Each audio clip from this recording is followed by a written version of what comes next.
Em, Buenas noches con todos. Les doy la bienvenida a este nuevo evento, este webinar.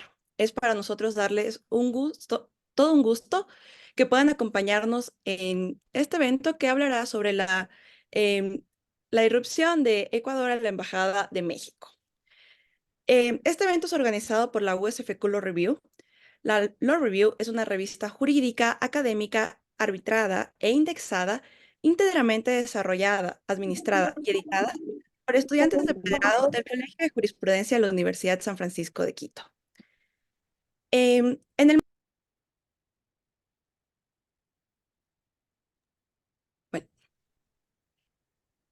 muy bien. En el marco de la situación coyuntural del país, hemos preparado este evento para ustedes. Como les mencionaba, es organizado tanto por la USFQ Law Review, pero también contamos con la participación del USFQ Economic Review.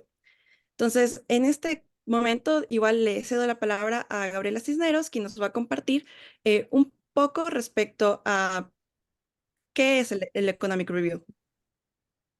Hola con todos, como Paola ya me mencionó, mi nombre es Gabriela Cisneros y soy editora del USFQ Economic Review. El USFQ Economic Review es una revista académica arbitrada.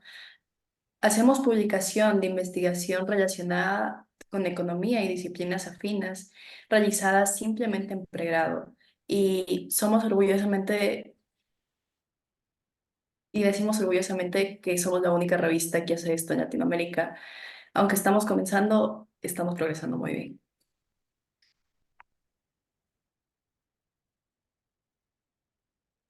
Por nuestro lado tenemos como ponente a María Paz de la Vela. María Paz de la María de Vela, la Paz Vela, perdón.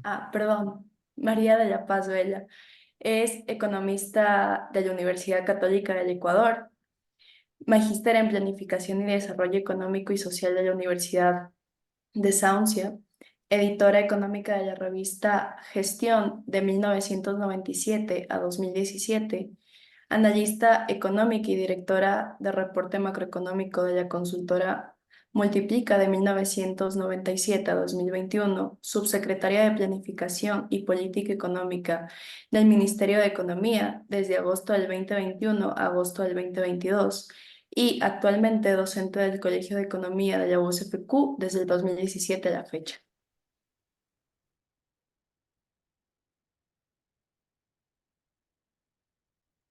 Buenas noches y muchas gracias por la invitación. Muchas gracias a Law Review y al Economic Review. Creo que es súper importante que se toquen estos temas en profundidad, estos temas de coyuntura y con mucho gusto pues he aceptado colaborarle ante el pedido del Economic Review y les deseo que sigan progresando mucho en su trabajo y en sus objetivos. Eh, Listo. Entonces, María de la Paz, si te parece bien, em, voy a compartir tu presentación una vez que ya se te ha dado la introducción para que puedas iniciar con la intervención. Ya, muy bien, Paola, muchas gracias. Bueno, cuando Gaby me había solicitado que yo participe un poco para ver los resultados o las consecuencias económicas que tendría esta irrupción, es- este malhadado momento, em, esta decisión que tomó Ecuador para ingresar por la fuerza a la Embajada de México, eh, me puse a ver sobre todo cuáles son los precedentes, ¿no? Em, lo más cercano, bueno, son muy lejanos otros precedentes. El más cercano fue realmente el bombardeo que hizo Colombia en territorio ecuatoriano en Angostura.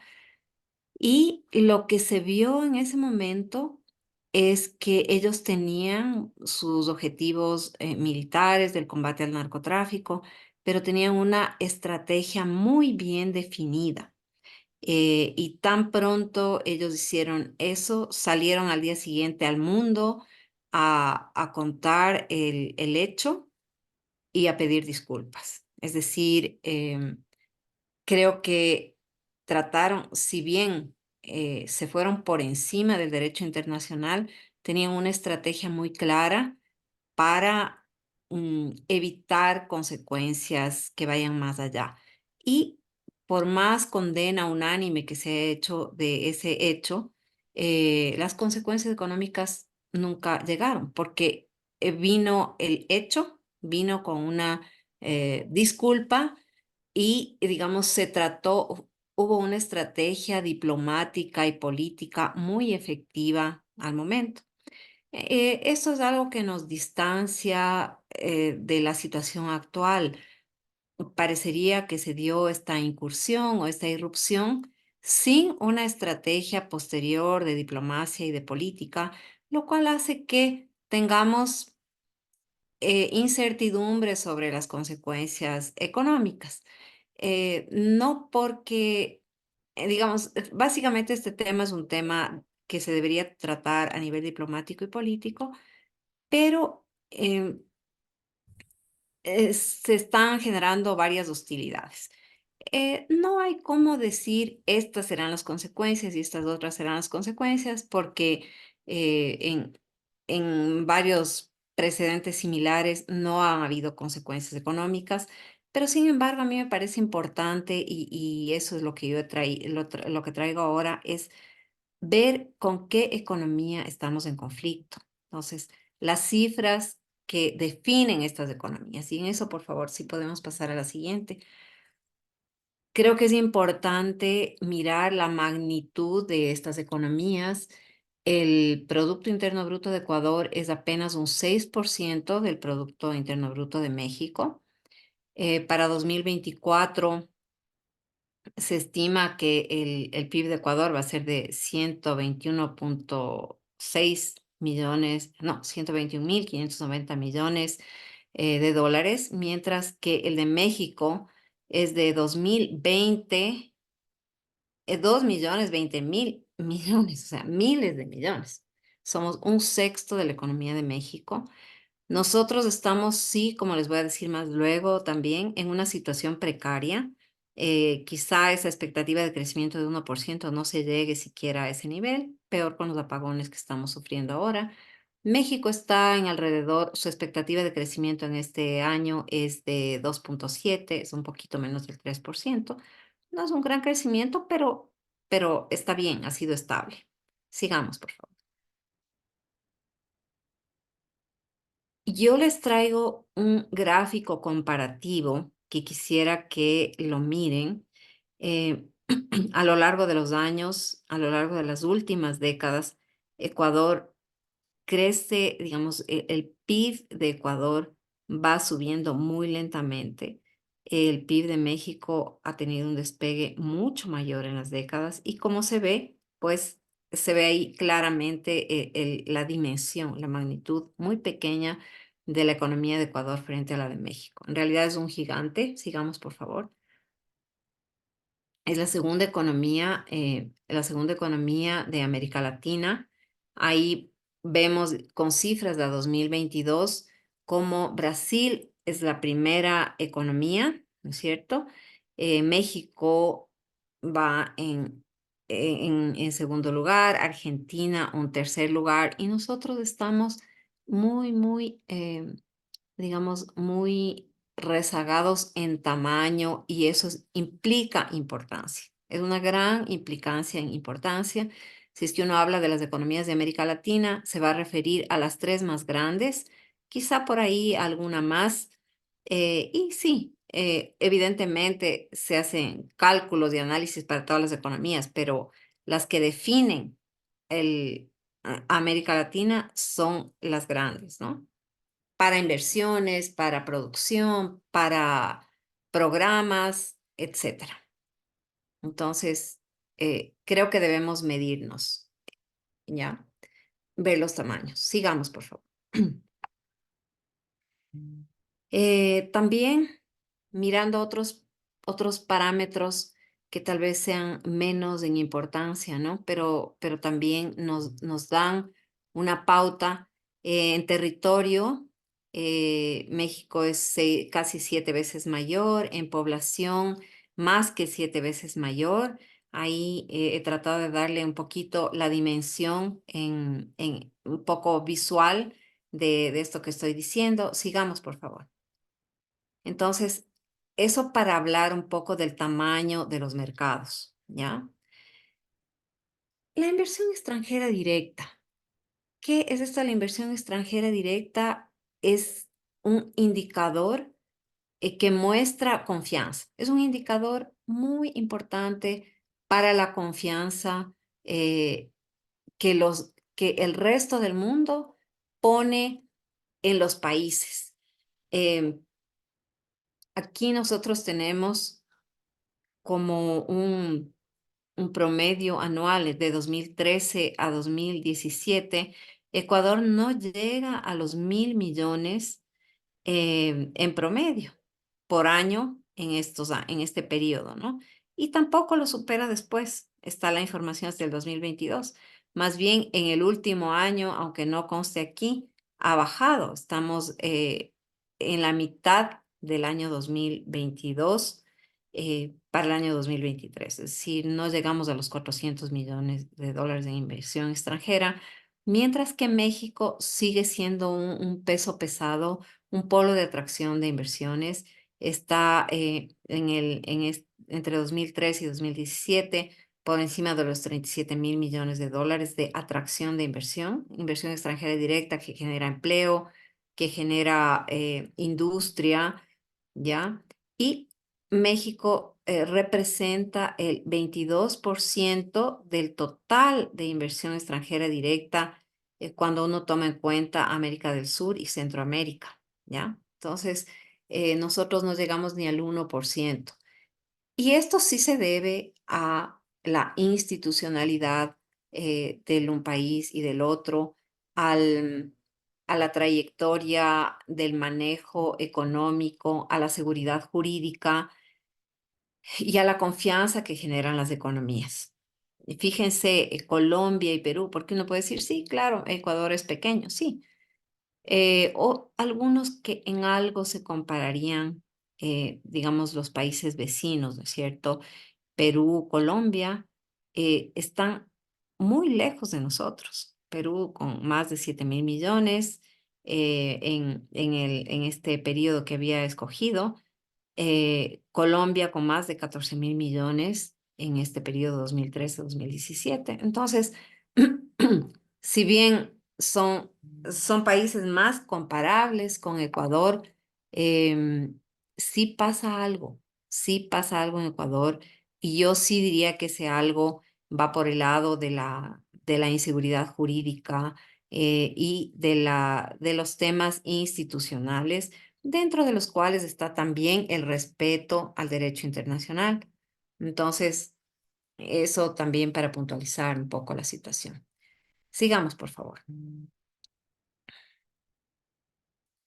Y aquí nuevamente tenemos aquí un gráfico de la evolución del riesgo país de México frente a Estados Unidos. Ellos están al último día, están en 500, al 17 de abril, están en 584 puntos de riesgo país, lo cual es un indicador, sí, de riesgo de no pago de la deuda pública, pero también es un indicador que nos pone a ver el costo de la tasa de descuento de un país, el costo que en definitiva los inversionistas esperan como mínimo tener sobre el, la, la tasa del bono del Tesoro de Estados Unidos. Entonces, estamos hablando ahí de que para invertir en México se exigiría como 5,8% más de interés que para Estados Unidos y para Ecuador 12,4% más. Entonces, se vuelven muy especulativas las inversiones que se hagan en Ecuador y no todos los negocios van a dar ese rendimiento. Por lo tanto, esto explica también por qué más inversiones en México que en Ecuador. ¿Por qué más inversiones en Colombia y en Perú? No tengo en este momento la referencia del riesgo país de esos países, pero son mucho, mucho más bajos que el de Ecuador, más cercanos quizá a México, quizá por debajo del nivel de México, ¿no? Entonces, eso también explica por qué la inversión extranjera busca irse a países cercanos de la región y menos de Ecuador. Gracias. La siguiente. Importante también ver este comparativo del PIB per cápita. Hemos usado este instrumento del Data Mapper del Fondo Monetario y tenemos que este indicador de bienestar, que no es, por supuesto, generalizado, pero sí nos da un parámetro para ver el bienestar de ecuatorianos y mexicanos, pues Ecuador está un poquito, bastante más abajo, casi la mitad más abajo que México. Y eso, digamos, se ha acentuado más bien en los últimos años. Sigamos. En cuanto al salario básico, aquí Ecuador tiene un salario básico muy por encima del promedio de América Latina, que ha sido un salario que se ha fijado políticamente, lo cual ha generado grandes problemas también en el mercado laboral. México quizá tiene otra forma de mostrar sus niveles salariales, pero esto, digamos, si bien puede ser un indicador de un poco mejor para la gente que tiene trabajo, esto no nos muestra nada, en cambio, para la dimensión del mercado laboral que tiene Ecuador y que tiene México, ¿no? Ecuador tiene graves problemas en expandir su mercado laboral formal. Justamente uno de esos problemas es el tema del salario. Está manejado más políticamente que desde el lado productivo. Pasemos a la siguiente. Ya. En cuanto a pobreza, al tamaño de la pobreza extrema, ¿no?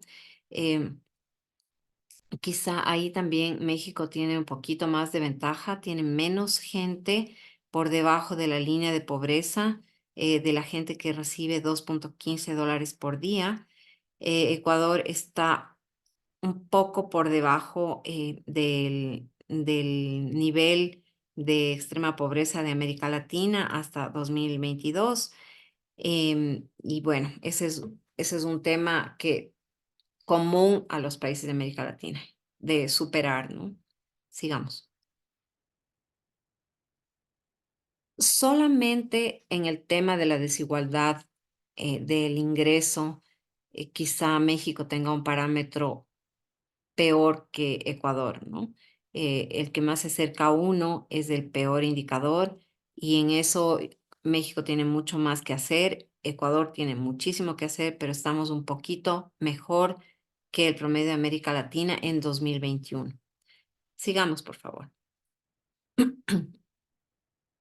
En cuanto al índice de apertura comercial, em, México ha despegado mucho más en los últimos años. Ecuador ha bajado un poquito ese índice a partir de 2010.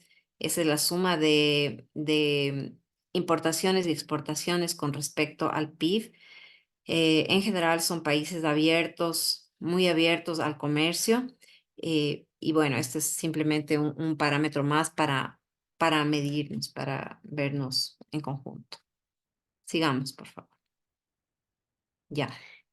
Esta es una lámina que nos muestra una realidad que, digamos, de manera inmediata, apenas saltó el conflicto, todo el mundo, o digamos, los economistas, llevamos inmediatamente nuestros ojos al comercio, porque el vínculo económico más fuerte entre los países se define por el comercio. Entonces, aquí sí es importante destacar, fíjense, estamos cogiendo un periodo de 2019 a 2023. Las barras en color marrón oscuro son las exportaciones que hace Ecuador a México, y no son tan grandes, están en millones de dólares, han ido creciendo, sin duda. En 2023 son de 203,5 millones de dólares, pero las importaciones que hacemos desde México son mucho, mucho mayores. Las importaciones sí realmente son contundentes y eso hace que la balanza comercial sea favorable a México. Entonces, de ningún modo, o sea, esto tiene que haber visto México en los primeros minutos y claro, ¿qué uno puede decir? Un país grande como son ellos, una economía grande, podría de alguna manera obstaculizar el comercio con Ecuador, pero no les conviene porque ellos están en total ventaja. Entonces, esto yo creo que contribuyó poderosamente a definir la estrategia que está siguiendo México, porque a ellos no les conviene disminuir el comercio con Ecuador de ninguna manera, porque ellos son los beneficiarios y no quieren tampoco perjudicar a sus empresas. Entonces, este tema de la balanza comercial sí muestra que un movimiento de México va a ser perjudicial para ellos mismos, por lo tanto, jamás han tocado el tema del comercio, ni lo van a hacer. Sigamos, por favor.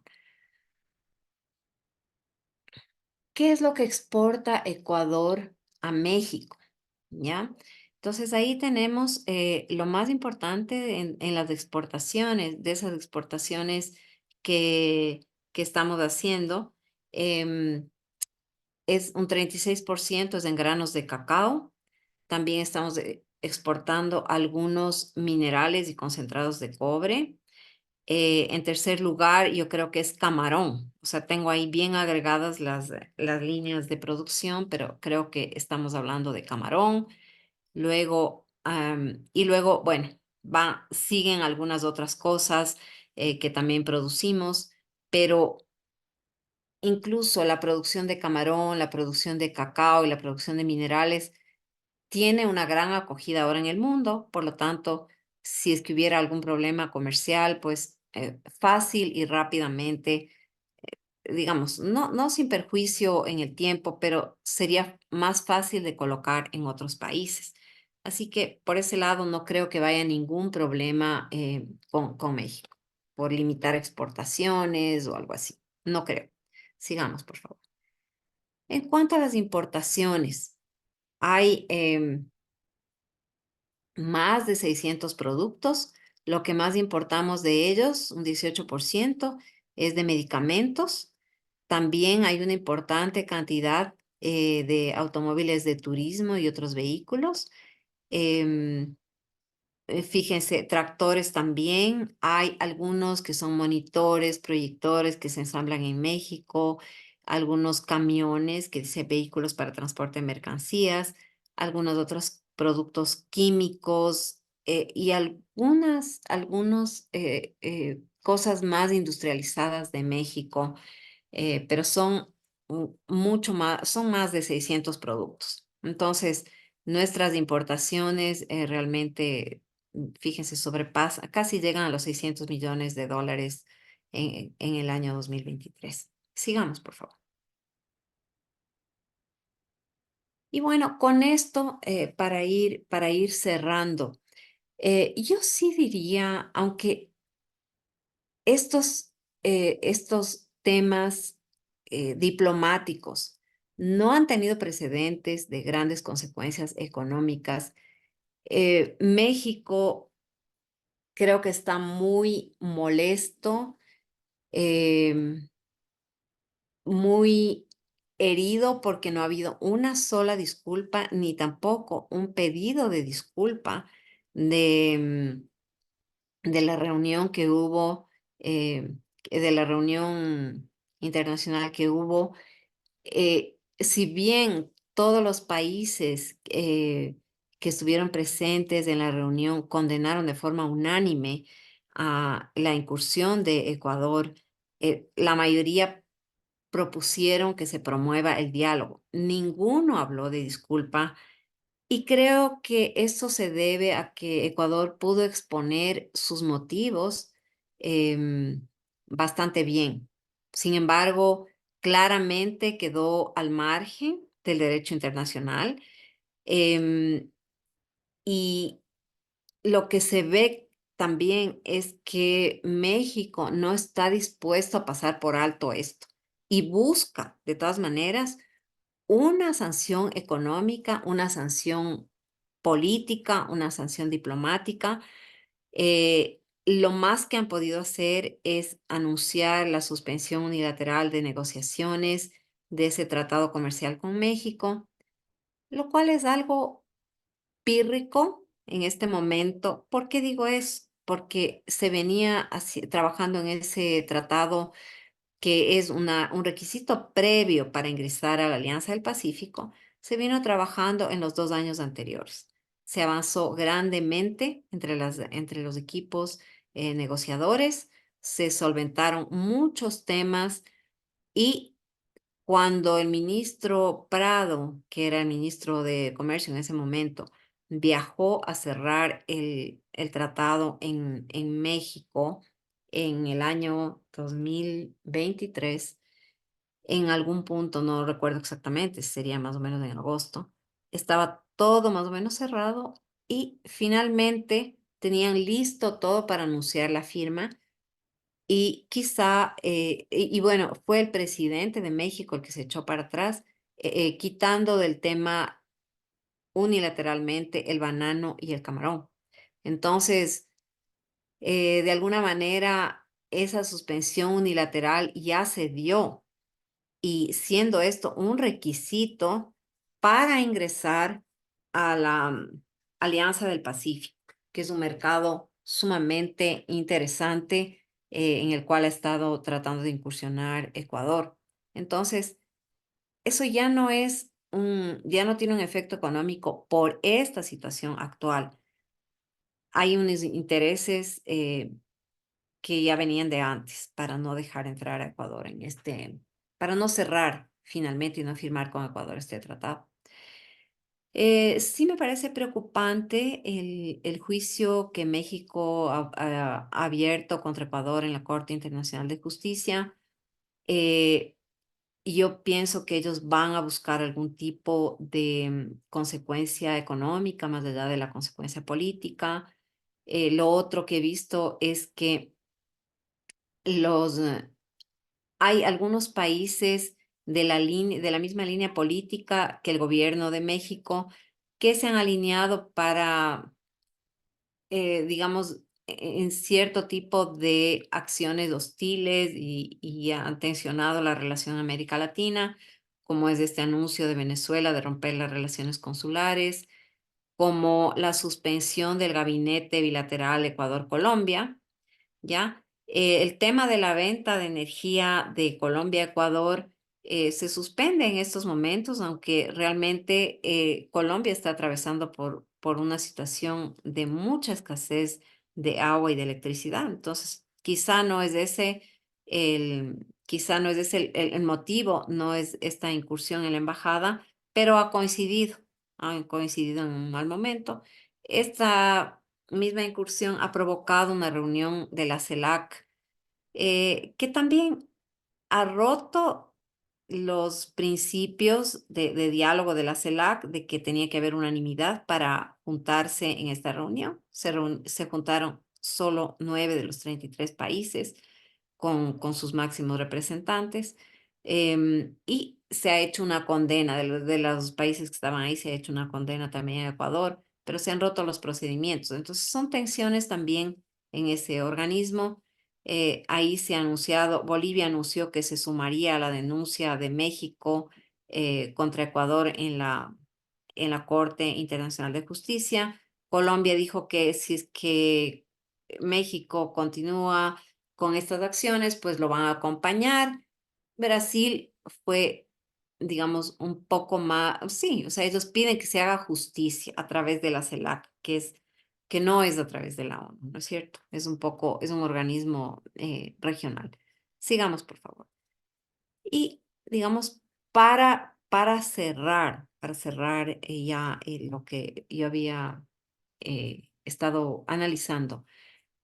Sí diría yo que México es un peso pesado de la economía de América Latina y Ecuador no debería tener ese enemigo tan representativo porque en algún momento, o sea, las relaciones económicas son también relaciones de amistad, son relaciones diplomáticas, entonces, y relaciones políticas, ¿ya? Em, eso es, yo creo que se debe, o sea, bueno, México está mostrando de hecho, que es un país más institucionalizado, proyecta una mayor seguridad jurídica al mundo, eso se está viendo en sus indicadores. Eh, tiene proyecta también que existe un respeto a la ley, por lo menos eso lo está mostrando. También se ve en su riesgo país, que tiene un menor riesgo país. Entonces, hay indicadores que lo muestran. Em, Ellos han tratado de enmarcar este impasse en el derecho internacional. Claro que ellos también han fallado en el respeto a algunos artículos de la Convención de Caracas, de la Convención de Viena, pero buscan definitivamente un castigo económico, que ellos no lo pueden dar porque en el tema del comercio ellos no se saldrían perjudicados. Lo que sí veo es que ellos están actuando con gran agilidad y eso es algo que no se ve en cambio en Ecuador. Ecuador parte en esta crisis de una situación sumamente precaria en cuanto a la economía, en cuanto a la seguridad. Fíjense ahora mismo estos apagones, esta crisis energética que no nos esperábamos. Y por otro lado, las actuaciones después de la incursión en la embajada muestran que no hay una estrategia integral diplomática y política. La entrevista del presidente a SBS News, en la que dice que no se arrepiente para nada de haber tomado esta decisión, más me muestra a mí que se están anteponiendo la posición personal del presidente o de su visión política y no la visión y el interés del Ecuador, ¿ya? Yo creo que sin estrategia pueden haber costos económicos que se hagan realidad y eso es lo que no queremos. Y como les decía, les había mencionado, en el caso de Colombia, en Angostura, Colombia bombardeó el territorio y su estrategia era pedir perdón, no pedir permiso. Pero aquí estamos nosotros un poco al margen de una estrategia y eso me genera a mí un poco de temor en cuanto a consecuencias que puedan venir después, porque México quiere establecer un precedente. Entonces yo creo que esto debería ser manejado un poco más integralmente y yo creo que era importante mostrar las cifras mostrar las cifras de ambas economías porque las cifras nos muestran quién es quién y nos ayudan a visualizar un poco por dónde deberían ir las estrategias. Muchas gracias.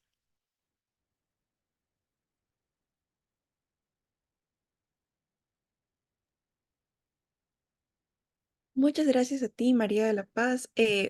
Una intervención muy completa, nos pone muchísimo en contexto respecto a la situación de ambos países. Y precisamente en el marco de lo que nos estabas comentando respecto a las posibles medidas legales que se estaban planteando y ya se han planteado, em, es que ahora nos acompaña ya Hugo Cagüeñas y nos va a presentar una perspectiva un poco más legal respecto a lo que se ha discutido. Hugo es abogado por la Pontificia Universidad Católica del Ecuador, profesor titular del Colegio de Jurisprudencia de la Universidad de San Francisco y profesor asociado en el posgrado en la Universidad Andina Simón Bolívar. Asimismo, Hugo es actualmente candidato a PhD en Derecho en el World Trade Institute de la Universidad de Berna, Suiza. Su investigación doctoral se enfoca en la gobernanza del riesgo de desastres en la Organización Mundial del Comercio. Además, posee un título de máster en Derecho Internacional y comparado por George Washington University. Y en el sector humanitario se ha desempeñado como asesor jurídico para Ecuador y Sudamérica en programas de la Cruz Roja. En el sector público, trabajó con la Presidencia de la República del Ecuador como administrador del sistema de gestión para los convenios internacionales. Con esto, por favor, Hugo, tienes la palabra. Muchas gracias. Gracias por la invitación a Law Review, Economic Review, y un gusto compartir este espacio con María de la Paz. Yo voy a primero observar el nombre de este evento. Yo les decía, ¿por qué no pusieron invasión? Decía, jurídicamente no es un término apropiado, y quiero dejar sentado eso porque cuando en términos de derecho internacional humanitario justamente se plantea una invasión, es un aspecto territorial, y por más que se haga esta analogía con las misiones diplomáticas que gozan de una protección, no cabe este término de invasión. Pero sí, yo quisiera darles un título. Yo hablaría de una crisis entre México y Ecuador, una crisis bilateral, como un título. Yo voy a dividir mi presentación principalmente en cuatro puntos. Y he compartido en el chat para todos dos documentos sobre los cuales voy a trabajar, y que podemos ir revisando algunos párrafos. El primero es la demanda que presenta México contra Ecuador en la Corte Internacional de Justicia. Y el segundo es el proyecto de artículos de la Comisión de Derecho Internacional sobre la responsabilidad del Estado por hechos internacionalmente ilícitos. Mi presentación, como había señalado, la voy a dividir en cuatro puntos. Justamente en una de las entrevistas que le hacían al señor Andrés Manuel López Obrador, presidente de México, le preguntaban si es que el problema se tendría solución si es que Ecuador finalmente entregaba o liberaba al señor Glass. Le consultaban si con eso quedaba resuelta la controversia. Y dijo el señor presidente de México, dijo, son dos cosas diferentes. Una cosa es la relación con el señor Glass y otra la relación con México. Y creo que eso es un punto importante dentro de la comunidad jurídica. Nosotros analizamos problemas jurídicos. Y de mi análisis, yo identifico cuatro problemas jurídicos en los cuales abordaré brevemente los tres primeros y en el último me concentraré. El primer problema jurídico que puede surgir tiene relación con las declaraciones del señor Andrés Manuel López Obrador relativas a asuntos internos. Entonces tenemos aquí un hecho, son las declaraciones respecto a asuntos internos, y una norma del derecho internacional que prohíbe la intervención en asuntos internos. Y esta norma es una norma básica del derecho internacional, sobre ella se sienta la comunidad internacional. Entonces, si tenemos aquí tenemos un hecho en contra de esta norma, tendríamos una primera vulneración. El segundo, la relación jurídica entre el señor Glass y el Ecuador, que es, como dijo Andrés Manuel López Obrador, ese es otro tema. Y ahí hablamos de una relación que actualmente tiene dos espacios, un espacio interno donde hace pocos días se presentó un habeas corpus. Los jueces a nivel nacional mantuvieron la medida de privación de libertad, aunque reconocieron que la detención como tal tenía ciertas observaciones. Y finalmente, este es un aspecto, una relación que se regirá ante todo por el derecho penal, porque hay procesos penales, hay medidas de sanción, y también existe una vía previo al agotamiento de recursos internos que podría algún momento emprender el señor Glass.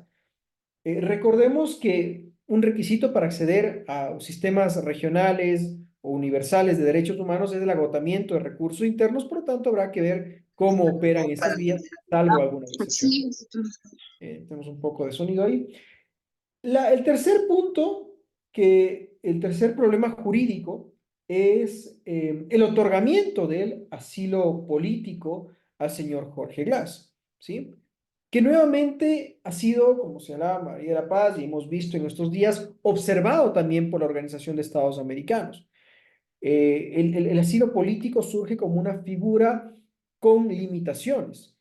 Y dentro de esas limitaciones está el otorgar el asilo político por delitos comunes, lo cual fue cuestionado por Ecuador. Y ahí tenemos un tercer problema jurídico en donde Ecuador reclamaría una vulneración, porque el otorgamiento de asilo político se configura bajo ciertas condiciones y la tesis que plantea Ecuador es que México otorgó un asilo a una persona que no cumplía con estas condiciones. Y ahí tenemos tres problemas jurídicos y el último es el ingreso de la fuerza pública ecuatoriana, de miembros de las fuerzas de seguridad ecuatoriana, la Policía Nacional para ser más exactos, en una sede diplomática. Parto de esta diferencia, estos cuatro problemas jurídicos, porque lo que ha ocurrido en estos días es que metemos todo en un solo saco. Y creo que es como señalaba María La Paz, en efecto, Ecuador debería contar con una estrategia jurídica. El primer paso es identificar cuáles son los problemas jurídicos y cómo abordar cada uno de ellos. Desde la academia nosotros podemos darnos el tiempo para reflexionar y analizar de manera un poco más fría estos espacios. Y yo al cuarto punto, relativo al ingreso de la sede, me quiero remitir justamente a la sentencia corrijo, a la demanda, corrijo ampliamente esto, a la demanda que presenta México en contra de Ecuador ante la Corte Internacional de Justicia. Y voy a navegar por varios párrafos para lo cual me voy a referir primero a los hechos. ¿Qué observaciones podría plantear Ecuador a los hechos señalados por México en la demanda? Segundo, me referiré a la jurisdicción, sobre la jurisdicción que tendría la Corte Internacional de Justicia sobre el caso. Vamos a ver si Ecuador podría tener algunos aspectos previos, porque antes de analizar el fondo del caso, la Corte Internacional de Justicia debe saber si es competente para este caso. Tercero, me voy a referir al petitorio como tal que realiza México y algunas observaciones. Vamos a ver que algunas de esas medidas de por sí, y ustedes recordarán, el propio secretario general de Naciones Unidas ya observó algunas medidas que no estarían acordes, como la salida de Ecuador. Y finalmente me referiré, bueno, dos puntos más. Las medidas provisionales, muy brevemente, que solicita México. Y por último, las posibles contrademanda o a posibles argumentos de una contrademanda de Ecuador. Bajo ese alineamiento, en el primer punto, sobre los hechos, si nosotros vamos a la demanda que plantea México, a partir del párrafo número 3, y lo encontramos en el párrafo 7, en el párrafo 8 y en el párrafo 9, se menciona que se acogió al señor Glass en Embajada Mexicana desde el 17 de diciembre, ¿sí? Hasta el mes de abril, el 4 de abril, en que aparentemente, bueno, 4 y 5 de abril, donde aparentemente cambia la situación porque se otorga la condición de refugiado. Estamos hablando de que fueron desde diciembre a enero, a febrero, a marzo, a abril, 4 meses aproximadamente que el señor Glass estuvo bajo una condición jurídica que no contempla el derecho internacional. El derecho internacional no contempla una figura de un huésped dentro de una... Y justamente cita el propio Estado mexicano en el párrafo 6 el caso del señor Julian Assange, que también fue conocido, que Ecuador tomó aproximadamente 2 meses. En un caso tan controversial, tomó 2 meses para tocar el asilo. Yo tengo una primera observación sobre los hechos que no están narrados completamente y el Ecuador podría plantear, insisto, ya me adelanto un poco a los contraargumentos. La segunda observación es respecto a la fuerza o a los daños, esto es en el párrafo 15, que existieron a funcionarios del Estado mexicano, en este caso al señor Canseco, y creo que ahí también el Estado podría analizar, por ejemplo, también la resistencia o la fuerza que se da por parte de la persona. Es decir, si existe una confrontación o no. Y para eso tendría que analizarlo, pero ahí tenemos otro hecho que no está narrado dentro de la exposición que realiza el Estado mexicano. Esto aproximadamente entre los párrafos 15-16. Luego, llama la atención en la narrativa de los hechos que de manera permanente se señalan que existen ciertas acciones de interferencia, de hostigamiento, ¿no? Hostilidad, sino sí hostigamiento a los funcionarios. Y la pregunta que surge ahí es, ¿se presentaron esos hechos en otros espacios, en otros foros? ¿Existieron reclamos? Al menos en la narrativa no se reconoce que existieron otros requerimientos por parte del Estado mexicano sobre estos hechos que se plantean. En el párrafo 19, Ecuador señala, o sea, señala la demanda, que en ningún momento el Ecuador tomó medidas necesarias para que se pueda solucionar la controversia de manera pacífica. ¿Por qué es importante este párrafo 19? Porque posteriormente, cuando hablemos de la jurisdicción que tenga la Corte, uno de los requisitos bajo los convenios que México alega, específicamente el Pacto de Bogotá, que alega como base jurídica para la, la competencia de la Corte Internacional de Justicia, es que hayan existido todas las vías, o sea, hayan agotado vías de negociación, otras vías de solución, incluidos mecanismos regionales. Entonces, México omite, o al menos no se cuenta en la narrativa, si existieron otros procesos de negociación que en realidad reflejen que se agotaron estos procesos. Insisto, ya en el párrafo 23, México presenta los hechos bajo los cuales plantearía la demanda, y entre esos habla de intervención de las comunicaciones, empleo o presencia de las fuerzas de seguridad, del personal militar, y la pregunta que surge es si existieron reclamos previos por vías diplomáticas por parte de México hacia Ecuador sobre estas posiciones. Luego, quisiera ya, como segundo punto, había señalado, referirme a la competencia o a la en este caso, a la jurisdicción que tendría la Corte. Y esto lo tenemos a partir del párrafo 32 de la demanda que plantea México. Específicamente quiero concentrarme en el párrafo 46. El párrafo 46 nos recuerda que un requisito para que tenga competencia la Corte es que la disputa no pueda ser solucionada por vía de negociación directa o canales diplomáticos, por los canales diplomáticos. Y claro, la pregunta que surge es cómo a partir de los hechos inmediatamente, me refiero al ingreso de la fuerza pública a la sede diplomática, inmediatamente anunció una demanda. Por lo tanto, no existió este paso de diálogo. Pero además, si vamos justamente al párrafo 46, tienen que probar evidencia de que han actuado de buena fe y han buscado negociarlo por medio de los canales diplomáticos. Y específicamente se hace referencia a los canales regionales. La disputa podría usar mecanismos regionales. Y recordemos nosotros que se convocó una conferencia de la OEA, que también se hizo mención, donde no solo se hace el llamado de atención a Ecuador, sino también a México, en donde México no intervino, no habló. Entonces, claro, acá habría la pregunta, ¿es si se agotaron estas vías de solución pacífica? ¿O aún el proceso puede ser canalizado por un diálogo y una negociación? Y evidentemente la negociación o el diálogo no va por las vías informales de invitar a comer un ceviche, sino va por emplear canales oficiales y por emplear canales y mecanismos regionales que también pueden existir.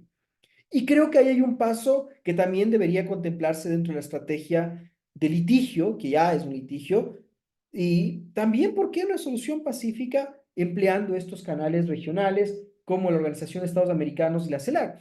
Más aún luego de escuchar a María de la Paz. Porque, claro, México también tiene un interés comercial fuerte y seguramente sus exportadores, las farmacéuticas que representan un 10%, 16%, si mal no recuerdo del cuadro que nos presentaba María de la Paz, también van a tener intereses internos de que esto se solucione rápido. La propia condición de los migrantes ecuatorianos debería ser una condición o una situación que exija al gobierno ecuatoriano también a emprender una negociación y no esperar un largo proceso judicial. Pero insisto, un tema de jurisdicción que habría que discutirse es si es que se han agotado las vías de negociación, se han agotado los mecanismos regionales. Al respecto, por ejemplo, es muy importante analizar la sentencia entre Nicaragua y Honduras del año 88 sobre acciones armadas a nivel de fronteras, en donde justamente hay una referencia respecto a la necesidad de esta diálogo o negociaciones directas o canales diplomáticos que deberían existir como precondición previo a que la Corte tenga una jurisdicción. En el párrafo 48 se dice de manera muy breve, Ecuador anunció que ha agotado los canales diplomáticos, pero ¿en realidad Ecuador ha agotado? Me queda a mí esa duda. El tercer punto que yo iba a analizar ya sobre esta demanda es la petición. Y cuando vamos a la petición a partir del párrafo 52, específicamente en el 52.c y los puntos 2 y 3, justamente como se ha señalado ya en varios medios de comunicación, México solicita que Ecuador sea suspendido como miembro de Naciones Unidas y que la Corte se declare como el organismo apropiado para determinar que un Estado debería ser expulsado de las Naciones Unidas. Y esto, en términos de derecho, corresponde sería un exceso. La Corte estaría excediendo sus competencias, que eran los estados, y claro, suena muy atemorizante, suena muy llamativo, pero jurídicamente no tendría un espacio. Y el propio secretario general de Naciones Unidas ha anunciado, vean, tampoco eso podría ocurrir. Hay que respetar los canales que establece la propia carta, un informe del Consejo de Seguridad, y este pase a la Asamblea General. Hay otro proceso, en donde recordemos que en el Consejo de Seguridad 5 países tienen capacidad de veto. Brevemente, ¿me recuerdan cuánto tiempo tengo, por favor? Antes, ¿me pueden recordar? Todavía cuentas con 15 minutos. 15. Wow, Sí, para bastante bien. mantenerlo hasta 30. Ah, ya. Ok, yo estaba programándome para 20, así que por eso, según mi planificación, pero bueno, tengo 10 más, así que podríamos aprovechar un poquito mejor y también dejar un espacio para preguntas. Ahora, ¿qué pasa con las medidas provisionales? ¿Sí? Bueno, el petitorio, como ya, para culminar el tema del petitorio, que se declare la violación de la responsabilidad o la responsabilidad internacional del Estado ecuatoriano, pues el Estado ecuatoriano, en cuanto a ese primer punto, como estrategia, podría meditar en hacer un reconocimiento parcial de los hechos.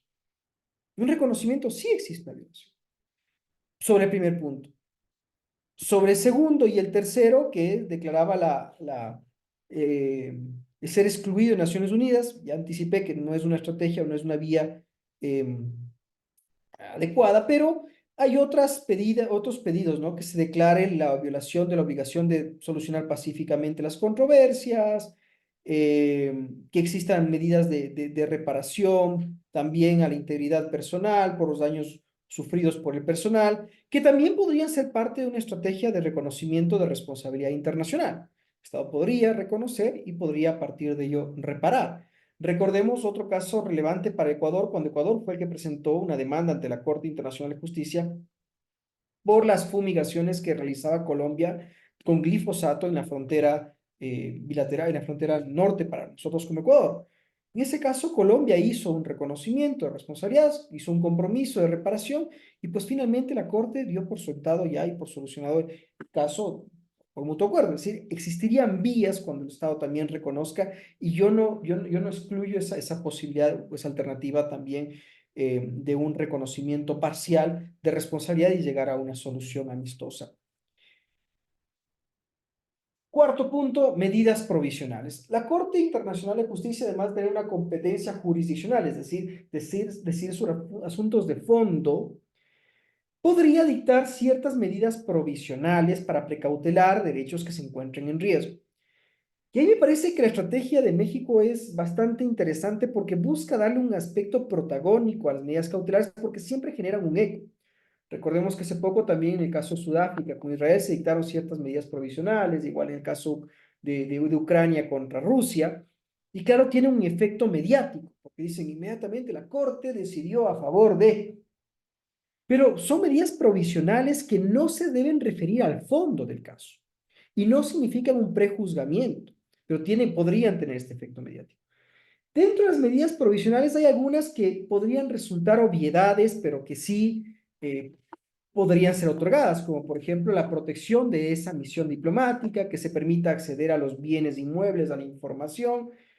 Y claro, es posible que eso en menor tiempo se dé trámite por parte de la Corte. Y también es posible que Ecuador tome todas las medidas y brinde las facilidades para que se den, justamente se cumplan estas medidas provisionales. Ahí hay que estratégicamente ver el efecto mediático que podrían generar las mismas y el cumplimiento. Sin embargo, sí hay que tener cuidado con cómo se plantean estas medidas y cómo se las confronta. En el párrafo 61 de la demanda, México recuerda que su requerimiento primario a la Corte es que se ordene a Ecuador cumplir a cabalidad sus obligaciones y que declare que Ecuador ha violado compromisos internacionales y que se repara a México. Pero luego fundamenta por qué hay ciertas medidas que son urgentes. Y en realidad, ahí tiene un espacio también para reflexionar, en este caso la Corte, sobre si en realidad son urgentes algunas de esas medidas. Y con esto yo hago un primer pantallazo sobre esta demanda. Yo invito a menos a estudiantes de derecho que hagamos una reflexión, el texto, los párrafos y ver si los hechos se adecuan a la obligación, analizar los temas jurisdiccionales como señalé y analizar posibles estrategias legales. Ahora, dentro de estas estrategias se ha discutido mucho estos días sobre la posibilidad de que Ecuador plantee una contrademanda. Sí, esto también es posible dentro del proceso ante la Corte Internacional de Justicia. Cuando se presenta un memorial, hay un contramemorial, que en ese contramemorial el Estado podría, sobre esos mismos hechos, presentar demandas. Y claro, como señalé al principio, al clasificar los problemas jurídicos, habrían problemas jurídicos bajo los cuales podría existir responsabilidad internacional de México, como por ejemplo la no intervención en asuntos internos, ¿sí? Que también es un principio básico del derecho internacional recogido por la Carta de Naciones Unidas, parte del derecho consuetudinario, y son parte de ese sostén de la comunidad internacional. Y segundo, respecto al otorgamiento del asilo al señor Glass. Entonces, esas podrían ser dos problemas jurídicos bajo los cuales Ecuador podría presentar una contrademanda. Pero claro, pregunta que surgiría es por qué no se lo hizo anteriormente como un mecanismo de solución de diferencias. Eso sería espacio para otro diálogo, pero habría espacio para presentar esos dos argumentos, más que contraargumentos, contrademandas, insisto, por otros problemas jurídicos para que analice la Corte. Y claro, uno podría pensar, si es que México pide una sanción para Ecuador, como la expulsión de Ecuador de las Naciones Unidas, por violación a normas básicas del derecho internacional, como la prohibición de uso de la fuerza, también Ecuador podría pedir lo propio por la violación a un principio básico del derecho internacional, que viene desde Westfalia, como la no intervención en asuntos internos. Otra posibilidad, y aquí me traslado ya al segundo documento, yo les había compartido en el chat dos enlaces, el uno a la demanda, que ya terminamos de analizar, y otro enlace a este proyecto de artículos de la Comisión de Derecho Internacional sobre la responsabilidad del Estado por hechos internacionalmente ilícitos. Y yo creo que también parte de la estrategia que debería analizar Ecuador gira en torno a los artículos 22, 25 de este proyecto de artículos relativos a a las circunstancias que podrían excluir la ilicitud. Una forma de excluir la ilicitud es, por ejemplo, la legítima defensa, que no cabe en este caso. Pero el artículo 22, por ejemplo, plantea las contramedidas en razón de un hecho internacionalmente ilícito. La ilicitud de un hecho, del hecho de un Estado, que no esté conforme a una obligación internacional para con otro Estado, queda excluida en el caso y en la medida en que este hecho constituya una contramedida tomada por ese Estado de acuerdo con lo dispuesto con el capítulo 2 de este proyecto de artículos. Claro, yo comparto, y cuando escuchaba a María de la Paz, esa carencia de estrategia que al menos se puede apreciar o no se la tiene clara, podría haber sido eso un contundente, no contundente, pero al menos una alternativa, si existe una estrategia atrás. No la veo descartada, pero es una alternativa, insisto, una contramedida por un hecho internacionalmente ilícito que habría que analizarla, que tendría que reflexionar el Estado ecuatoriano. El artículo 22. Por cierto, este proyecto de artículos jurídicamente quiero señalar que no es un tratado, sin embargo es considerado como parte del derecho consuetudinario, es parte de una práctica donde los estados la han aceptado como obligatoria y si mal no recuerdo, me parece que también el propio Estado mexicano lo cita dentro de su memorial, podría revisarlo a mayor detalle, pero eh, sí podría ser una alternativa a contemplarse el estado la contramedida. Otra puede ser un estado de necesidad. El artículo 25 de estas exclusiones de la ilicitud plantea que puede existir un estado de necesidad. Y nos dice el artículo 25, cuando sea un estado de necesidad, sea el único modo para que el Estado salvaguarde un interés esencial contra un peligro grave e inminente y no afecte gravemente a un interés esencial del Estado o de los Estados con relación a los cuales existe la obligación o de la comunidad internacional en su conjunto.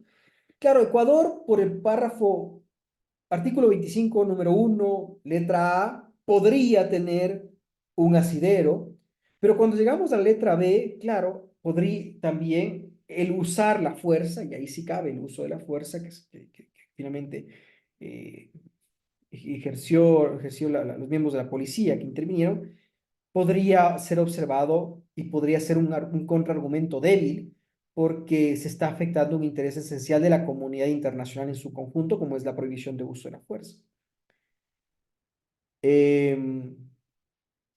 Y por último, en esta suerte de excepciones que podría plantear el Ecuador, me refiero al artículo 27.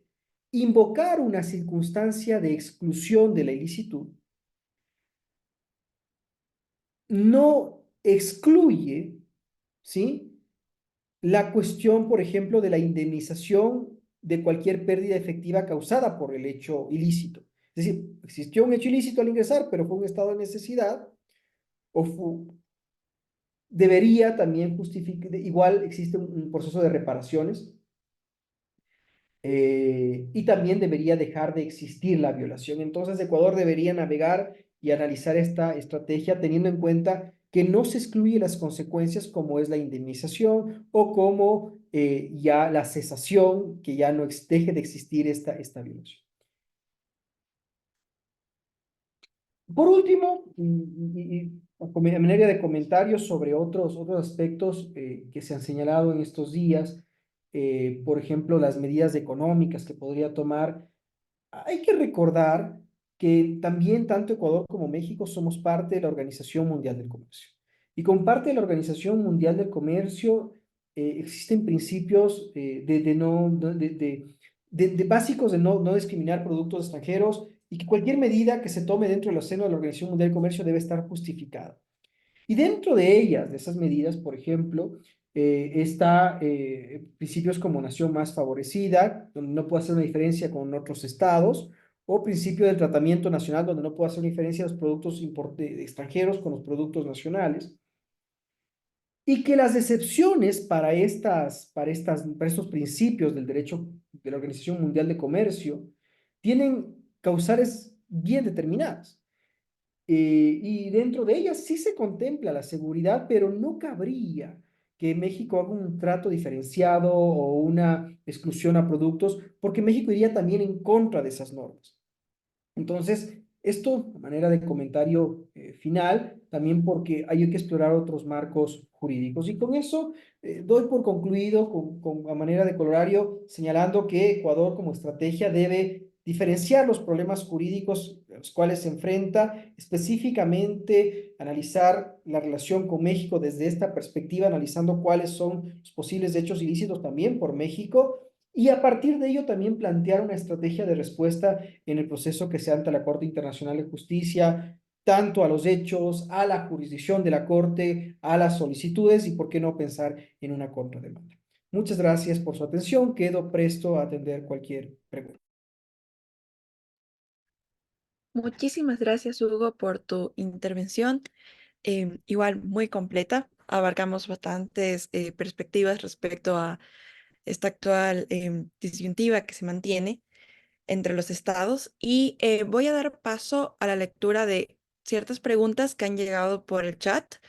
Em, Voy a dar lectura en el orden que han llegado hasta el momento. Entonces, tengo una pregunta que es, en el marco de este conflicto, ¿es cierto que el otorgamiento de asilo político a Jorge Glass por parte de México violenta de alguna forma la soberanía del Ecuador? Entonces, esta pregunta sería justo para ti, Hugo, por favor. A ver, habría que analizar. Yo creo que siempre digo a los estudiantes y como abogados tenemos que analizar los elementos probatorios para llegar a una conclusión.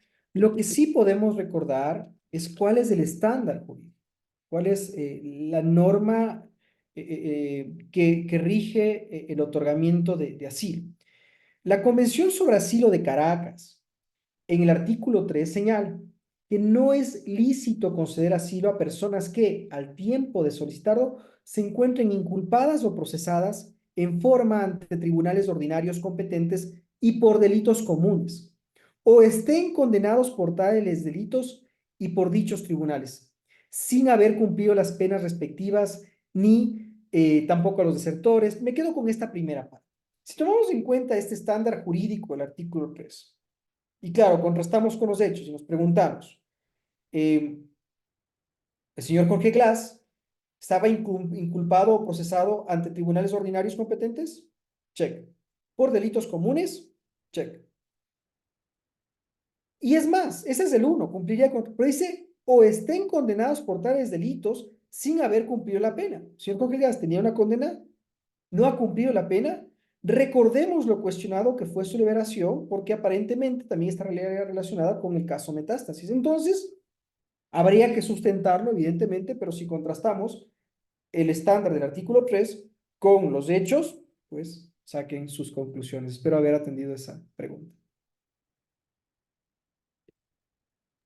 Listo, muchísimas gracias, Hugo. Tal vez tengo una pregunta que igual está muy de la mano con la respuesta que acabas de realizar ahora, y es que ¿cómo se puede delinear la frontera entre el asilo a un perseguido político y a una persona condenada por algún delito? Pues bueno, ahí sí también hay que reconocer que la Convención de Caracas da esta competencia al Estado asilante, a que otorga el asilo. O sea, quien define esto es el Estado asilante. Pero también es oportuno recordar que el Estado, en este caso Ecuador, debe otorgar un salvoconducto. Como recordarán, se solicitó y Ecuador no respondió. Por cierto, la figura de no denegar el salvoconducto no cabe. Lo que ocurrió en la práctica es que hay un silencio y no se responde. Entonces eso en la práctica genera que no pueda darse este. Ahora, en el caso específico, claro, compete al Estado, pero, por ejemplo, si trajéramos el tiempo hacia atrás, yo sé que no es posible, pero como académicos podemos hacer ejercicios mentales. Ante el incumplimiento de México por otorgar asilo a una persona que estaba privada de libertad o que tenía una orden de privación de libertad, que tenía aparte no cumplido su pena y que además tenía otra orden de detención por el caso de la reconstrucción de Manabí, a propósito que el día de ayer se cumplían 8 años del terremoto, que son hechos de malversación de fondos públicos o relacionados con temas de mal uso de fondos públicos, Ecuador podría haber empleado vías para exigir el cumplimiento de ese artículo 3. Y nuevamente, tanto las vías de negociación, los canales diplomáticos, los mecanismos regionales e inclusive la vía jurisdiccional, para justamente exigir lo que tú señalas, que se cumpla con este artículo 3, porque, pero, por claro, la facultad de otorgarlo recaía en el Estado asilante, eso hay que reconocer.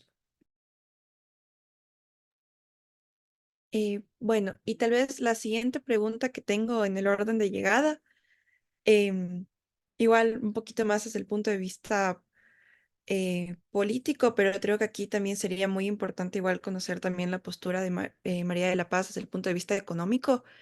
Sería, ¿qué precedente deja la actuación de Ecuador y la reacción de la comunidad internacional respecto a ya sea ambas perspectivas? Entonces, no sé si tal vez María de la Paz quisieras empezar en respecto al Ujú. precedente actual. Bueno, yo lo que veo desde el punto de vista, veo que este tema es un tema mucho más, eh, está más cimentado en el derecho, y la solución en los temas diplomáticos, igual en el derecho y en las posturas políticas.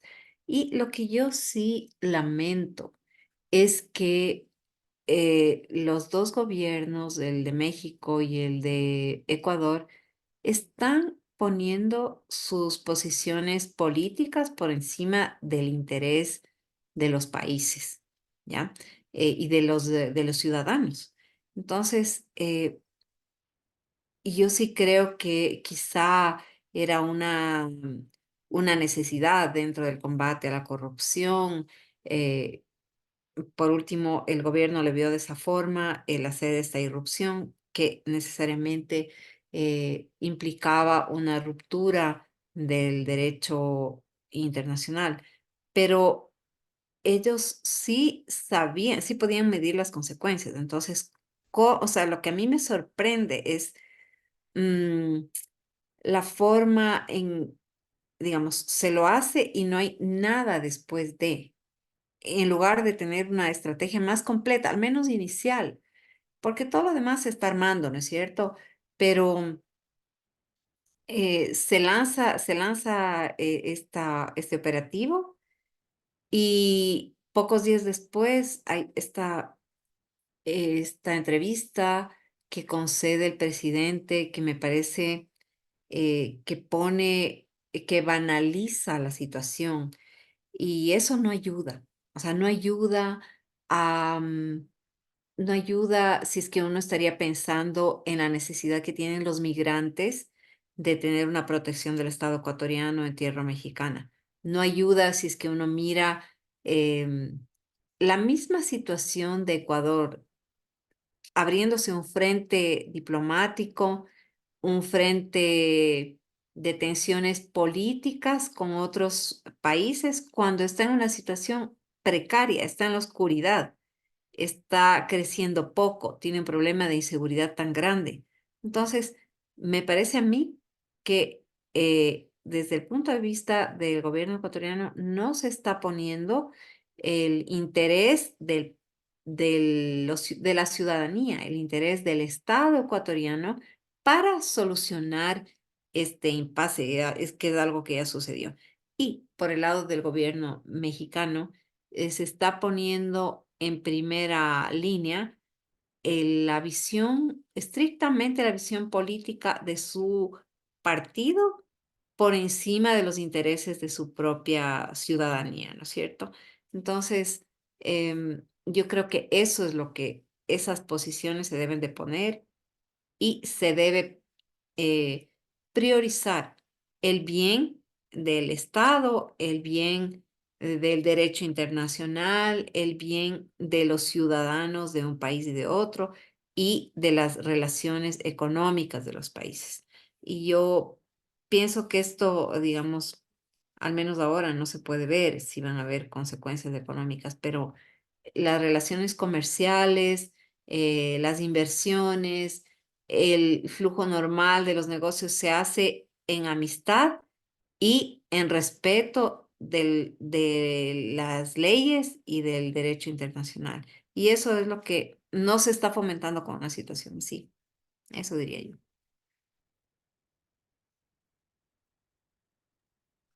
Hugo, no sé si igual deseas aportar un poco más desde la perspectiva legal el tema del qué precedente deja la actuación de Ecuador y la reacción de la comunidad internacional respecto a este incidente.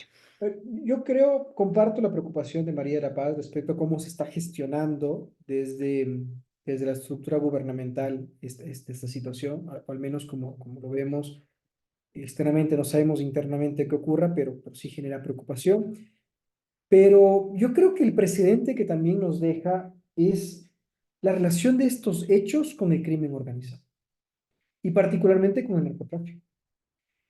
Y para mí esto es algo que debemos verlo, extraernos del tema de Ecuador y México. Esto es como ver la punta del iceberg. Sin ver el ingreso en embajadas, ver la punta del iceberg. Pues si vamos más abajo, vamos a ver problemas estructurales y dentro de ellos, insisto, esta relación de crimen organizado, narcotráfico, que existe. Recordemos la situación que se está viviendo relacionada con el crimen organizado en el país y que también lo vive México. ¿Eh? Y para mí estos hechos evidencian el riesgo que tiene actualmente el sistema internacional de estados como tradicionalmente lo hemos conocido, porque los estados se están viendo menoscabados frente al crimen organizado. Quienes están aprovechando instituciones jurídicas, como aquí lo hacen con habeas corpus o diversas garantías jurisdiccionales, pero también vemos que podrían aprovecharse esos espacios a nivel internacional, en cualquier medida. Y lo que se está generando es una confrontación de estados. Divide y reinarás.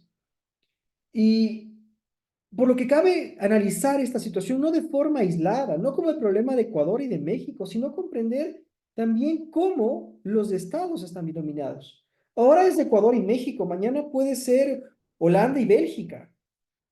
Nos exige repensar el sistema internacional, sin lugar a dudas. Vemos que hay otras estructuras paralelas que están marcando agendas internacionales. Y desde ahí yo creo que el precedente no debería contemplarse solo de manera eh, coyuntural. Debemos verlo a nivel prospectivo, a largo plazo. ¿Qué más está pasando atrás y qué más puede pasar? Y para mí ese es un llamado de atención al sistema internacional, a toda la comunidad internacional, y creo que desde ahí debería abordarse este precedente. Listo. Entonces, en virtud del tiempo, vamos a cerrar con estas últimas respuestas. Entonces, solo quisiéramos agradecer a todos por su presencia el día de hoy. Eh, Reiteramos nuestro agradecimiento, Hugo y María de la Paz, por su tiempo, por sus presentaciones, por las perspectivas que nos han compartido el día de hoy. Y bueno, finalmente, como parte de, esta es una de las actividades que estamos realizando como parte de la planificación que tenemos como la USFQ Law Review, y esto solamente es posible gracias a la colaboración de nuestros auspiciantes, los cuales pueden ver actualmente en pantalla. Asimismo, les invitamos a seguirnos en nuestras redes para que estén al pendiente de las próximas actividades que se vayan a realizar. Compartimos por el chat un Linktree con nuestras redes y actividades anteriores. Y también les invitamos a seguir en redes al Economic Law Review, quienes también van a estar realizando diversas actividades en el marco de su estudio y campo académico. Entonces, sin más, muchas gracias por su presencia, por su atención y nos vemos en un próximo evento de la USF Law Review. Muchas gracias. Muchas gracias a ustedes. Un gusto Gracias. haber compartido con Hugo y gracias al Economic Review y al Law Review. Gracias, chicas. Igual, me sumo el agradecimiento, un gusto compartir contigo este espacio, María de la Paz. Chau, chau, Chao. chau.